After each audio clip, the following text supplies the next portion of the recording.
The death of a righteous man versus the death of a sinner. The Lord showed me how the death of the righteous and the unrepented sinners are extremely different. I had a dream that I was going somewhere with my mom and my sister. We were on a vehicle, headed to a certain place. The vehicle we were in was an open van, with 2 rows of seats at the back, facing each other, like the ones people use when touring a game park. While still on the vehicle, the Lord showed us what death is like for a child of God. A vision which all of us in the vehicle could see all at once. Here's what I saw. I saw a dying man. His body was lying down, and as his spirit left his body, Jesus was standing right there, waiting to receive him, with a very big smile on his face. Jesus has his hand extended towards the man.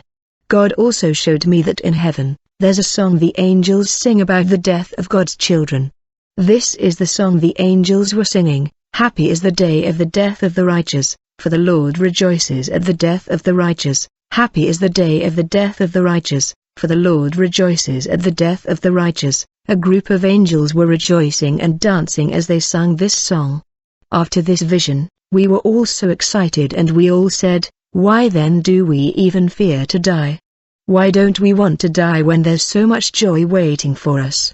We were really excited, and we too began to sing the song of the angels: Happy is the day of the death of the righteous, for the Lord rejoices at the death of the righteous. Revelation 14 verse 13. Then I heard a voice from heaven saying to me, "Write, blessed are those who die in the Lord from now on. Yes, says the Spirit, that they may rest from their labors, and their works follow them." Number 2. The death of sinner. I saw a young man lying down on his sick bed. I could tell he hadn't been sick for long because he didn't look sickly and looked like he hadn't lost weight. Someone was at his bedside. Suddenly, I heard the sick young man exclaim, "Ah! Where are my sacks I need to pack?" Immediately after he said this, he died. The vision was so real, and I got scared because of how this man died and the things he said. I was surprised that immediately he asked for his sacks they appeared in his hospital room, fully packed, and he died so fast. God explained to me while still in the vision that spiritual things happen so fast, they don't take the same amount of time they would in the physical. I saw the sacks this dying man had asked for and was referring to as his. They were grayish sacks, extremely filthy, torn in several places and filled with what looked like garbage. It was something that you can only expect a mad person to possess and to carry. I was shocked and scared to see that this was all this man had and wanted to go with them into the afterlife. The Lord told me that this man spent his life clubbing, drinking, and living in fornication. This was what was normal to him, and he never cared about knowing God.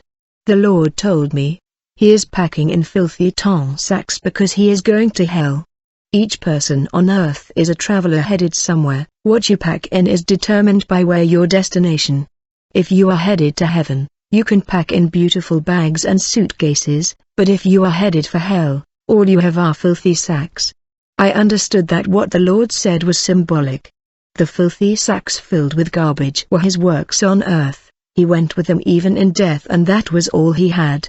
The beautiful bags and suitcases that Jesus was talking about belonging to those who go to heaven symbolize their righteousness that follows them even in death. Physically he looked clean, but spiritually his life was filled with garbage. I remembered the story of the rich fool, who had everything he wanted for this earthly life, but spiritually he had nothing. I also remembered what the Lord had told my sister Zipporah. He had told her that Satan likes to make sinful things look glamorous, sophisticated, and classy. He makes them look very desirable and glamorous, but it's all fake. Because hell isn't a clean place, nor is it a glamorous place. It's stinking and filthy beyond words, and that's where he wants to take you by making his things look nice. The kingdom of the devil is a very dirty place. That's the truth. It's the home of all filth. It may seem as though if you dress worldly wearing immodest clothes you look glamorous and classy, or if you live a life of partying and following after the lifestyle of celebrities, you are sophisticated and up to date, but it's all a lie. There's nothing sophisticated or clean or glamorous about the life Satan offers you. It's fake, and he's only after your soul. Do not love this world or the things of the world. You must love Jesus more than your life, or else you cannot be his disciple. You must be willing to let go of any sin that separated you from Jesus.